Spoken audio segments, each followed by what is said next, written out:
Today I'm going to be hardwiring the Ring Spotlight Cam Pro 4K 2nd generation. So this comes with the original plug-in model and the Hardwired Kit. What's nice about that is that if you're not sure if you want to hardwire it right away, we can just get this model that you plug in. You can literally just throw that thing on the wall, and then later on down the line, you get the Hardwired Kit and do it the right way. So let's take a look at this guy. I always appreciate well-designed boxes. So we got our mounting base and we've got our base plate. Now what's nice about this, if I grab my old Spotlight Cam Plus, you can see we got a similar mounting plate.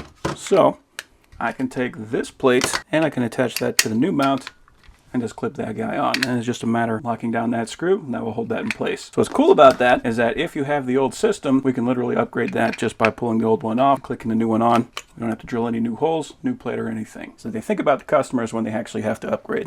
So this is our rear plate. So just a flat surface around the back. We've got a slot in the top where we can run our power cable. And then we've got a bolt where we can thread that into the back of the camera. So this is just going to be if we're hanging that from the ceiling. We don't want to have that wire coming out the back. We can just make that a much cleaner installation. Use that, you don't have to, it's up to you. We've got our power cable. So that is a 2-prong plug on one side and our USB-C on the other. And we can see, if you look close, there is a ceiling ring right there, so we don't have to worry about water ingress.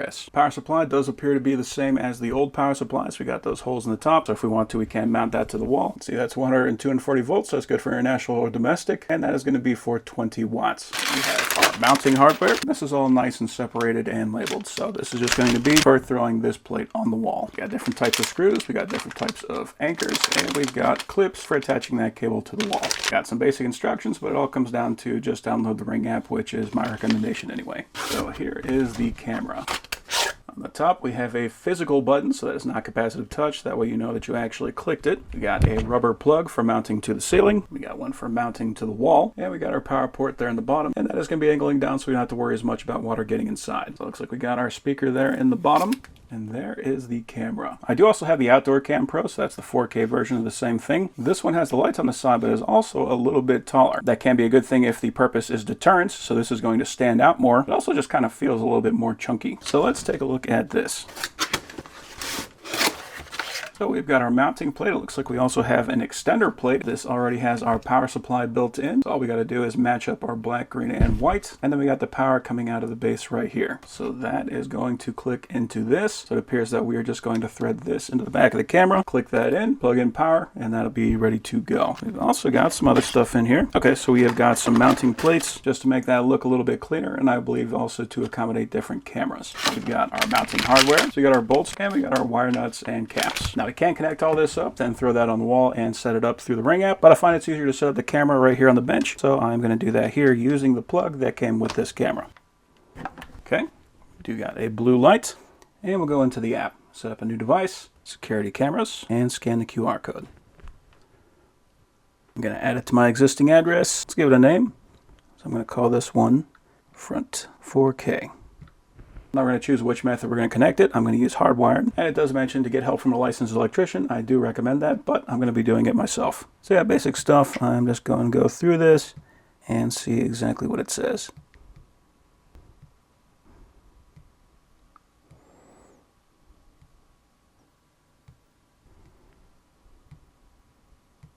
Yeah, it looks pretty straightforward. Now connected to the Ring app. And connect. Connecting to Wi-Fi. Just a moment.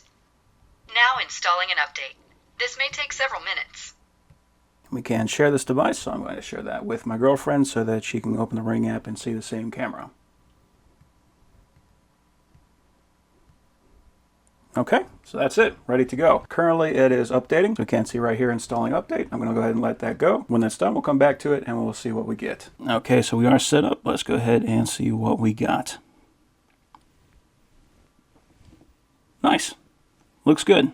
Okay, so on this plate right there it says up, so we're going to put that in facing up. You can see that there is a hex. We're just going to match that with the hex on the inside, and then we are going to screw that in. And all we're going to do is push that in and give it a slight turn that will lock it into place. You can see the power cord is going out the wrong direction, so we just take that out from that channel, push it out that channel, drop that back in, and then we can plug that cable in. Depending on, of course, just like how your house is oriented, we can put that facing up. You can see it's going to kind of angle up a little bit, so if you're going to be putting it on kind of like an eave, you can drop that cable out the bottom, kind of flip it around inside of here, and we can lock that back in place and plug that in. At the end there is a little locking screw right there, and that is going to thread into those brass threads there to make sure that it does not come out. So if you're going to be using this plate, we would just screw that onto our box. You would pick any of these holes or these slots right up here, and as we put the screws in, that will screw into this box. I'm going to be attaching directly to the round box. You'll notice on the bottom here there's a little screw that is going to tighten up this joint. Now when it comes in the box, it is already pretty stiff. Stiff is good. You don't want this thing to be bouncing around in the wind, but if you want to loosen up that ball a little bit, you can do that with that screw. More importantly, if it's too loose, we can tighten that guy up. So first thing we're going to do is shut off the breaker.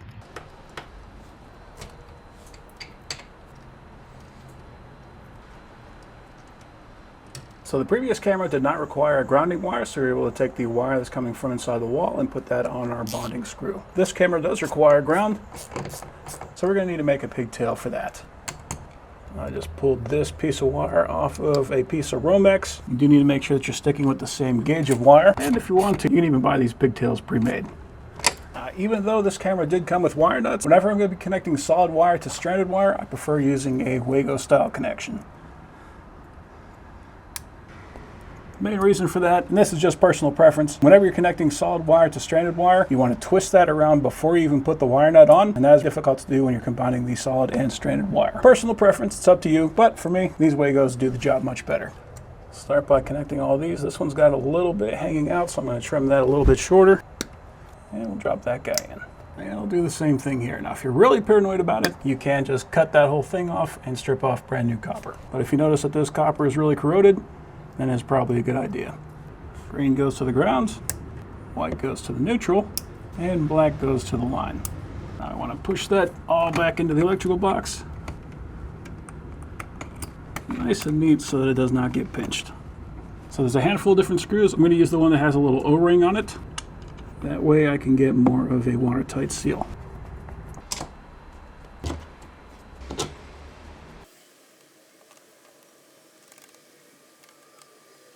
Plug in power first, just to make that a little easier, and drop that on. And we can lock in our screw, drop on our rear plate, and then we can line this guy up however the heck we want to. Power back on, and we are running. Very nice.